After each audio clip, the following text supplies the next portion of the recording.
Long story short, through the course of this friendship, I wasn't about to hear it from someone else who didn't care about me. I needed someone who cared about me to share this information with me.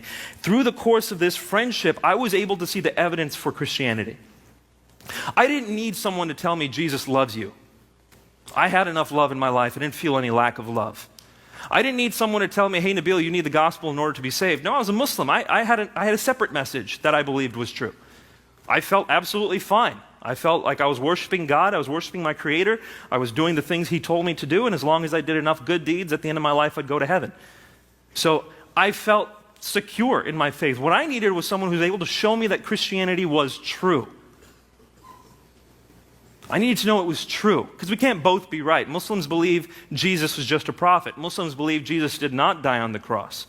The Quran says in Surah 4, verse 157, وَمَا قَتَلُوهُ وَمَا سَلَبُوهُ وَلَكِنْ شُبِّهَ لَهُم. He was not killed, nor was He crucified, but so it was made to appear, is what it says.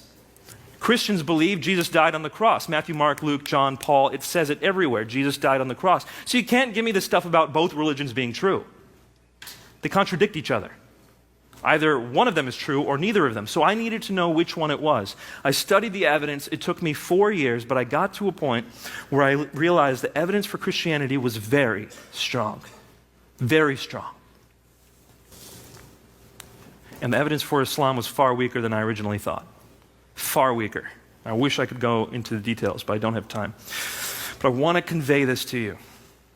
I had a family that I loved and that loved me. I was the only son in this family. And understand, in Eastern cultures, sons are very important in their families. The son kind of carries the name of the family forward, and I was the only one. And so my family had all its hopes kind of on me. And I was the one out of all my cousins. My dad was one of 10, my mom was one of 6. I have a ton of cousins. I was the one who kind of carried the banner of Islam. And here I am thinking about following Christ. This would cost me everything. And so I said to myself, I need more certainty. Just evidence isn't going to do it. God, I need an encounter with you. And so I started asking God for visions and for dreams.